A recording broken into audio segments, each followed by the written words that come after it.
Hi there, friends from the comic and manga world. My name is Hector, And my name is G.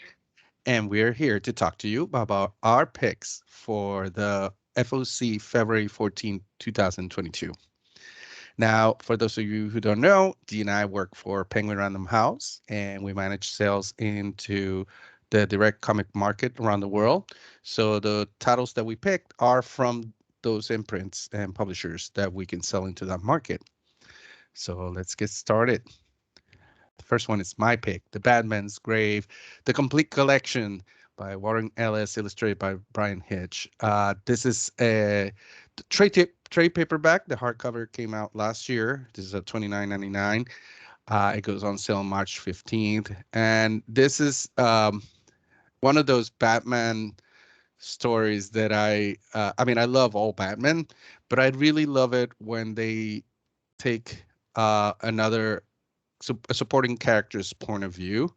And this one, you see Alfred every week going to the graves of, of Bruce Wayne's parents and just like leaving flowers. And and you go between that and Batman's current mission, which is a very dangerous one that has to do with a very crude killer that shows up on Gotham, but it also goes back and forth between how Alfred worries about there could be a third a tombstone soon from a Wayne, and it's such an amazing story. It's Warren Ellis does great when with his Batman stories, and this was a, a 6 issue miniseries, and then it's really it has a lot of heart. It has Alfred in it, and I got to tell you, I mean, I love Batman. One of the best things about Batman is all the characters around him, including the rogue gallery and the villains, and the Bat family, Gordon and his family.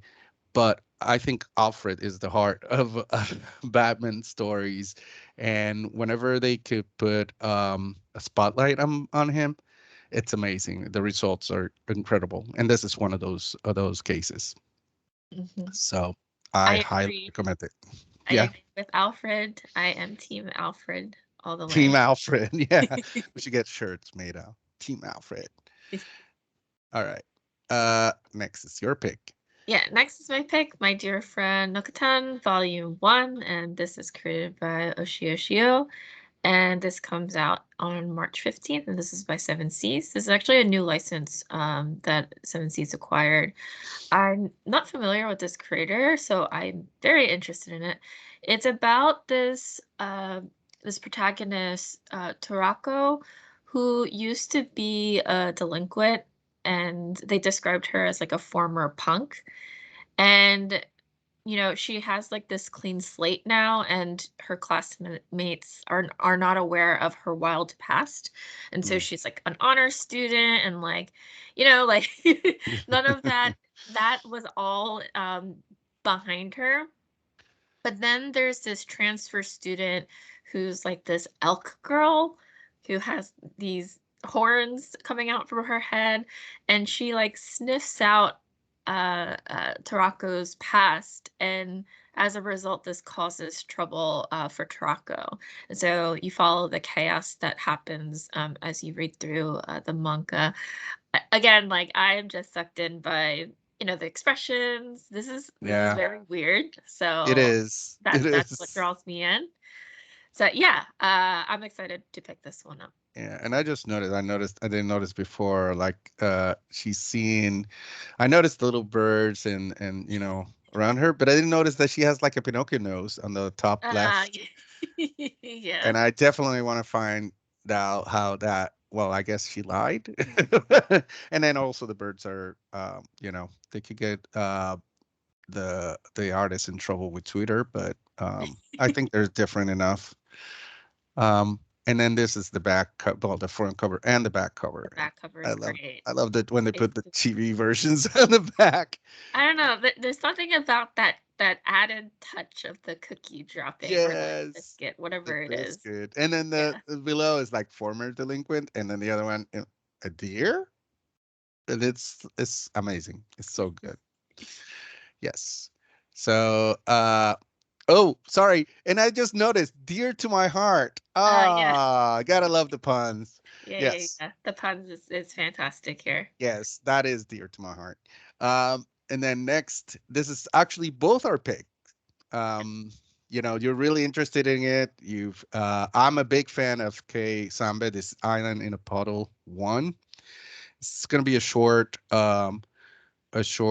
series. There's only 5 volumes in Japanese, so I'm guessing that's what's going to be in English. And just like his other series, and this is the creator of Erased, which is best-selling manga and best like a a really amazing anime, and also they did a live action series and they did really good job with it, which is kind of rare when they do adaptations, but this is amazing. And I mean, you were commenting that it is Yeah. supposed to be like horror. Yeah, I was surprised by that because I looked at this cover. I was like, "Oh, this is like something I would like this visually. This is something that I Mhm. would definitely pick up." But then I started looking into it. I'm like, "Wait, this is horror? Like, how is Yeah, it horror?" But I now that I know like the yeah, gloominess and the misty background, that yeah. dog who looks the puppy that looks very concerned. I mean, I looked at it, and to me, because I know Kei Samba, I was like, oh, this is typical Kei Samba. And then Erased is the same thing, and it's not. If it's like Erased, it's not really horror. It's more thriller than Mhm. horror. So it's not. I mean, I'm guessing it's going to go down the same road. And the only thing that we get for a story is that these two characters are brother and sister. They live in this apartment. Their mom comes very periodically, and one of the times that she comes, she takes them to an amusement park, and they go up on the Ferris wheel, Mhm. and then we're on top. The cart gets hit by lightning, and it says that there's something, but it's not the horrors that you expect. Something happens, but it's not the horrors that you expect, and that's it. And there's no interior images for this. There's no more story for this. I'm sure if we research, there will be, because this has been published already in Japanese. So there's Mhm. stories out there, but I don't want to find out, because I one of the things I love Kenny Samba is the turns and twists of his stories. So this, I'm really looking forward to this, and I highly, highly recommend this. Yeah, yeah, Definitely. yeah. And that's it for this week. It's a short video for this week. The only thing next, we're going to show this that was just dropped by Marvel this week, earlier this week, and it's the cover of Shang-Chi number 12 Yeah, with issue some number 12. details. Yeah, yeah. I've been reading, I need to catch up. I really need to catch up on this, but this cover looks great. The creative team is awesome. I didn't realize this. Well, obviously this is Jean Lin Yang. Obviously, I have to read it. Okay. The art is by Marcus Toe, but the cover artist is Lino? Lino. Okay. Lino? Yeah.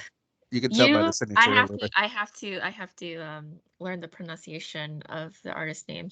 But the creator for this cover is the co-creator, co-designer of Wave, and Ah, I didn't I know never that. made that connection. So I was like, oh, that's Ah, so cool. it So is.